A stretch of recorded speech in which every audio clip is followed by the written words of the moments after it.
দ্বিতীয় ক্লাসে সবাইকে স্বাগতম। তো এই ক্লাসটা বুঝতে হলে অবশ্যই প্রথম ক্লাস দেখতে হবে।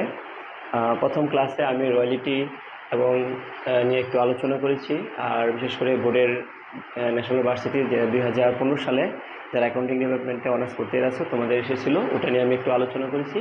তো আমি এখন এই অঙ্কটা যদি আমি করতে যাই তাহলে আমাকে কী করতে হবে, প্রথমেই রয়্যালিটি পেবল অ্যানালাইসিস, যে আমি এখানে একটা টেবিল লিখেছি, আর টেবিলের মধ্যে আমি প্রয়োজনীয় তথ্যগুলি দিয়েছি বসিয়েছি।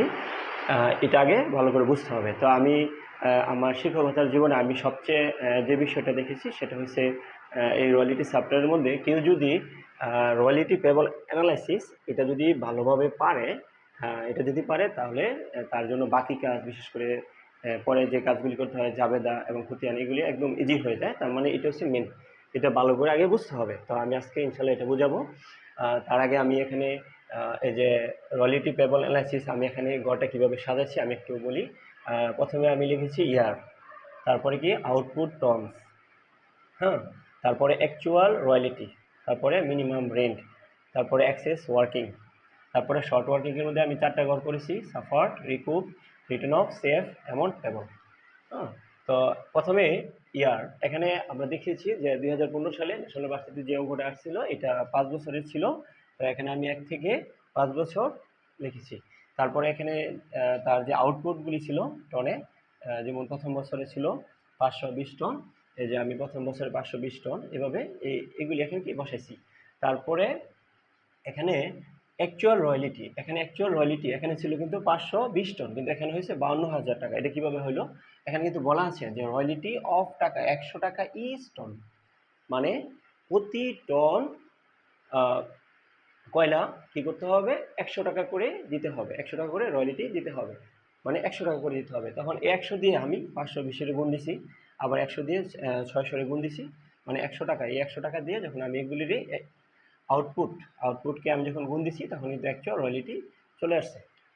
আচ্ছা, তারপরে মিনিমাম রেন্ট, এখানে কিন্তু বলা আছে যে মিনিমাম রেন্ট কত টাকা, 60,000 টাকা। আমি কিন্তু প্রতি ঘরে মিনিমাম রেন্ট 60,000 টাকা বসিয়েছি। আচ্ছা, তারপরে অ্যাক্সেস ওয়ার্কিং, সাফার, এই দুইটা কাজ কীভাবে করে? অ্যাক্সেস ওয়ার্কিং এটা কখন হবে? যদি অ্যাকচুয়াল রয়্যালিটি বড় হয়, মানে এই অ্যাকচুয়াল রয়্যালিটি যদি মিনিমাম রেন্ট থেকে বড় হয় তাহলে কি হবে? অ্যাক্সেস হবে। তো এখানে আমরা দেখা যায় থার্ড ইয়ার এবং ফোর্থ ইয়ারে আমরা অ্যাক্সেস পাইছি 1,000, 5,000। তার মানে থার্ড ইয়ারে অ্যাকচুয়াল রয়্যালিটি ছিল 61,000 আর মিনিমাম রেন্ট 60,000। তার মানে অ্যাকচুয়াল রয়্যালিটি বেশি, 1,000 টাকা আসছে। ফোর্থ ইয়ারও মিনিমাম রেন্ট 60,000 আর অ্যাকচুয়াল রয়্যালিটি কত, 65,000। তাহলে এখানেও কি 5,000 টাকা আসছে। এটা হচ্ছে কি অ্যাক্সেস ওয়ার্কিং, মানে অবশ্যই কি হতে হবে, অ্যাকচুয়াল রয়্যালিটিটা বড় হতে হবে। বড় হলে কি হবে? অ্যাক্সেস ওয়ার্কিং হবে। আচ্ছা, তারপরে কি আছে? সাফার্ড। শর্ট ওয়ার্কিংয়ের মধ্যে 4টা ঘর: suffered, recoup, return of, save. তো সাফারটা কখন হয়? সাফারটা হয়েছে ঠিক অ্যাক্সেসের বিপরীত। সেটা কি? যদি অ্যাকচুয়াল রয়্যালিটি মিনিমাম রেন্ট থেকে কম হয় অথবা মিনিমাম রেন্ট বড় হয় তাহলে কিন্তু কি হবে? সাফার হবে।